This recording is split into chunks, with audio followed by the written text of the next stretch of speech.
Robby Keene has always been a fighter, and as we saw in Cobra Kai Season 6 Part 2, a leader. But how did he get there? This is how Robby became a leader. Let's talk about his path, his fights with Kwon and Miguel, and more. Let's recap what we know about Robby so far. Since this is a continuation of my previous video, How Robby Became Better, I'm only going to talk about Robby's arc in Season 6 Parts 1 and 2. Feel free to skip ahead to avoid the recap, but be warned, you may miss some important details later on in the video. After the fall of Terry Silver, Keene is back as a student at West Valley High and comes up with an idea with Miguel to help Tori and Sam become friends. At golf and stuff, Robby persistently tries to convince Kenny to join Miyagi-Do, which causes a scuffle between him and Sean, but the rest of the group helps intervene. As Payne joins Miyagi-Do, Robby continues to train and eventually competes for one of the 6 spots in the Sekai Taikai, making it into the top 4. However, when it's revealed that he will have to fight Miguel for the team captain, Keene begins to focus extra hard on his training to avoid becoming a runner-up again. He makes a promise to Tori that they should win the Sekai Taikai together and stand on the podium side by side. This motivation allows Robby to focus and win the male captain spot of Miyagi-Do. However, this all comes crashing down when it's revealed Tori's mother has died and at the tournament has rejoined Cobra Kai. This affects Robby throughout the tournament where he's called out for not being focused, almost getting the team eliminated. Things start to spiral for Keene when he assumes Kwon is with Tori and briefly gets with Zara. However, Miguel apologizes for his harsh criticism and for projecting his own issues onto Robby while also motivating him to be the leader he knows he is. This newfound confidence helps Robby score a point against Red and Torres, gets the Binary brothers to trust Kenny, and motivates the team in their fight against Cobra Kai.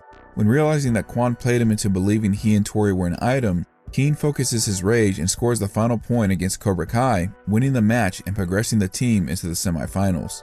The next day, it's revealed that Cobra Kai is back in due to Tiger Strike testing positive for steroids, and Robby trains for his match against Axel Kovacevic. Keene is outmatched and shoved into Cobra Kai, where Kwon elbows him before the brawl breaks out. Robby manages to give Kwon a run for his money again, saves Tori from Zara, and is attacked by Kwon once more until Axel steps in as Kwon attacks Sam. The brawl comes to a halt when Kwon accidentally stabs himself with Kreese's Ungjangdo. Let's first talk about Robby's path to being a captain and how he no longer was a runner-up. I talked about this in my latest video on Kenny and how it helps solidify Robby as a captain, so I'll avoid rehashing some details and briefly summarize what I said in that video.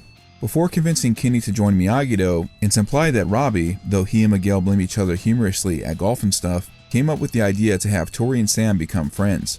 Although one could argue that Miguel knew Sam really well, Keene had studied with both Sam and Tori for extended amounts of time, and it makes sense if he came up with the idea as he would know how to approach them. As Miguel will talk about in, Blood Out, Robby was the one who helped Kenny get to Miyagi-Do. He fought very defensively against the Payne brothers and did whatever he could to not harm them, as Sean would later point out. As we saw during Peacetime in the Valley, he was the first one to welcome Kenny into the dojo. Another point that Diaz brought up, which I talked about in my last video, is how Keene walked into Cobra Kai and was the one to convince the dojo to leave Terry Silver. I always thought this move was very bold, given the fact that Silver was upset at him during the previous All Valley tournament. This was also a full circle moment as he was one of the top Miyagi-Do students to defect to Cobra Kai and teach them Miyagi-Do techniques, yet he walked in and bravely stood up to Terry Silver in front of everyone. Prior to the pep talk with Miguel, even when they were at odds, Robby attempted to live up to his role as team captain as well. He first attempted to get everyone to leave and ignore Kwon's kicking challenge. After his father's demeaning speech, he tried to get everyone to focus, but it didn't work due to the multiple problems the team was going through at the time. Right before the pep talk, Robby made the call for Hawk to tag in Kenny, but because of his and Dimitri's concern that Kenny was a mole, the team lost the match to Furia de Pantera. What I really appreciate about the conversation between Miguel and Robby is that the former apologizes and Keene forgives Diaz while also getting his confidence back in the process. After the pep talk, as I've discussed in great length in the prior Kenny video, Robby steps up and makes the right call to tag in Kenny. More importantly, in one of my favorite moments of Season 6 Part 2, Robby does 2 spectacular things before the fight with Cobra Kai. He encourages the team that since they beat Cobra Kai before, they can beat Cobra Kai again. And secondly, he rallies the team together by chanting Miyagi-Do. He makes the right calls and fulfills his job as leader during the fight with Cobra Kai by not only leading his team to victory, but even managing to score the final point. In one of the most tense matches this season, Robby takes on Miguel for the boys' captain spot for Miyagi-Do. Let's talk about how he was able to beat Miguel. First, he was determined to not be a runner-up again. Now, I'm not taking anything away from Miguel's motivation. He equally had a good reason to want to win the captain's fight, and that was to help his chances to get into Stanford. However, from what we saw, Robby was still training into the night after Miguel had already stopped, and was bothered by the fact that all he's ever done is come in second place. Not to mention, Miguel's comments about runner-up in Season 5 seemed to still bother him, even if the show didn't make mention of it. This dynamic alone is one of the reasons why this fight is great, because it takes us back to Season 1. You were conflicted about who to cheer for. Robby was finding balance and deserved the win. Miguel had finally embraced confidence, and despite his recent behavior, you still also wanted him to win. The second reason why I think Robby won coincides with the first reason. He was fighting for, not against. This was a lesson Chosen notably taught Sam in Season 5, and it's a great lesson. The biggest battle was within, not against, the person on the mat. When Tori showed up, it reminded Robby why he was fighting in the first place. He wanted himself and Tori to win and be on the podium side by side no matter what. This is what allowed Keene to focus. Notice how he doesn't flinch when Miguel tries to press the attack, yet he gets aggressive and manages to block the attack soundly. He gets further motivated when he looks at Tori, and Tori nods to him right after he scores the second point. Right before that, though, is where I believe Miguel had already lost the fight. When Sam tries to reassure him, Diaz says, "No, I need this." Earlier in the episode, Miguel also stated that he's going to have to beat Robby again. Diaz was fighting against Robby, not for himself. Even though Miguel had the upper hand initially, Robby was able to regain his focus and fight for himself and Tori. Poetically, he also ends the match with a punch to the chest, calling back to their fight in Season 1. The final reason why Robby beat Miguel, as the show states, it just wasn't Miguel's day. I also interpret this as that it really could have gone either way. As we know, Miguel and Robby are two of the best fighters in the show and favorites in the fandom. At this point in the series, they were evenly matched and knew each other's techniques from what we've seen.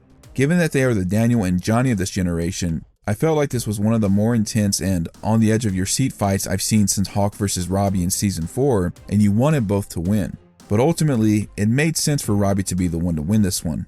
Looking back at their past, despite Robby being implied to be a superior fighter, Miguel took advantage of Keene's injury and won the 50th All-Valley tournament. During the school fight, while Miguel had the upper hand and was implied to be the superior fighter, Robby took advantage of the fact that Diaz showed mercy and won the fight.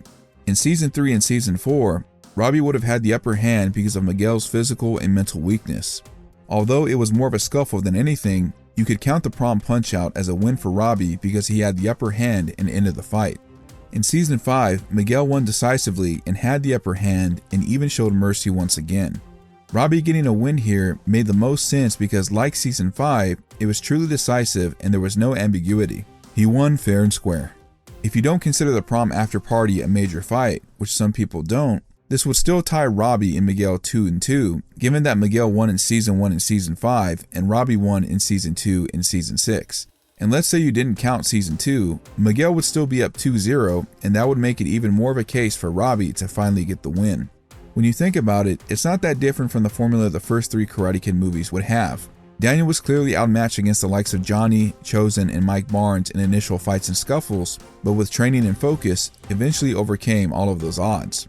I think that's why it's even more poetic that when Robby wins, you hear the leitmotif of Daniel's Moment of Truth from the first Karate Kid film soundtrack, as I talked about in my short.